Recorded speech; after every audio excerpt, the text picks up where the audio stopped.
Assalamualaikum warahmatullahi wabarakatuh.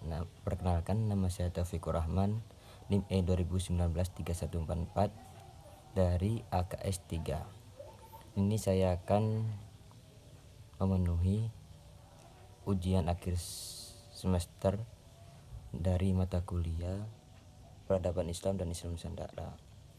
Baik, yang akan saya pilih adalah nomor 2 tentang upaya pembangunan peradaban Islam oleh Nabi Muhammad SAW dan sahabatnya. Jadi di sini saya akan menjelaskan pembangunan Masjid Nabawi. Salah satu contoh upaya pembangunan peradaban Islam oleh Nabi Muhammad SAW beserta sahabatnya, yaitu pembangunan Masjid Nabawi yang dipimpin oleh Rasulullah SAW langsung dengan para sahabatnya. Masjid Nabawi berarti Masjid Nabi. Nabi Rasulullah SAW selalu menyebut masjid yang dibangunnya ini dengan sebutan masjidku. Masjid Nabawi dinilai sebagai masjid dengan arsitektur luar biasa, dan yang membuat masjid ini sangat istimewa karena nilai sejarahnya. Rasulullah SAW dan para sahabat sendiri yang membangunnya ketika mereka tengah melakukan hijrah dari Mekah ke Madinah.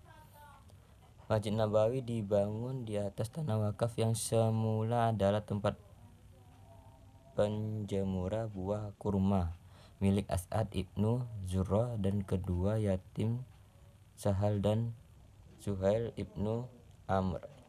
Luas tanahnya mencapai 1050 meter persegi. Peletakan batu pertama masjid ini dilakukan Rasulullah sendiri dan kemudian dilanjutkan para sahabatnya. Batu kedua oleh Abu Bakar dan batu ketiga oleh Umar bin Khattab. Selanjutnya berturut-turut oleh Utsman bin Affan dan Ali bin Abi Thalib. Peletakan batu fondasi Masjid Nabawi ini merupakan sebuah sinyal bagi umat Islam dan urutan kepemimpinan umat. Dan yang kedua, saya akan mengambil dari nomor 3 tentang faktor-faktor yang mempengaruhi kemajuan dan kemunduran sebuah peradaban pada zaman atau wilayah tertentu. Yang pertama, kemajuan independen kerajaan Mughal, bidang politik dan administrasi pemerintahan. Contohnya perluasan wilayah. Kerajaan Mughal berhasil menguasai Sudargod dan lain-lain. Yang kedua, bidang ekonomi. Terbentuknya sistem pemberian pinjaman bagi usaha pertanian. Adanya sistem pemerintahan lokal yang digunakan untuk mengumpulkan hasil pertanian dan melindungi petani. Kaum petani dilindungi untuk hak pemilikan atas tanah dan hak mewariskannya. Yang ketiga, bidang agama. Pada masa Akbar, perkembangan agama Islam di kerajaan Mughal mencapai satu fase yang menarik, di mana pada masa itu Akbar mempromosikan sebuah cara baru dalam beragama, yaitu konsep din ilahi. Konsepsi itu merupakan upaya mempersatukan umat beragama di India. Perbedaan kasta di India membawa keuntungan terhadap pengembangan Islam, seperti pada daerah Bagel, Islam langsung disambut dengan tangan terbuka oleh penduduknya. Yang keempat, bidang seni dan budaya.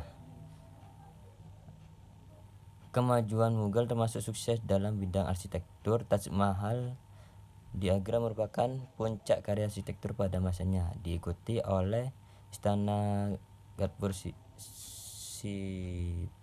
Sifri peninggalan Akbar dan Masjid Raya Delhi di Lahore. Sebab-sebab kemunduran dan keruntuhan kerajaan Mughal. Faktor internalnya yaitu tampilnya sejumlah penguasa lemah, terjadinya perbuatan kekerasan dan lembaga kontrol pemerintah pusat. Yang kedua, faktor eksternalnya terjadi pemberontakan di mana-mana, seperti pemberontakan kaum Sikh di utara, gerakan separatis Hindu di India Tengah, kaum muslimin sendiri di timur, dan yang terberat adalah invasi Inggris melalui EIC. Sekian dari saya, kurang lebihnya mohon maaf. Assalamualaikum warahmatullahi wabarakatuh.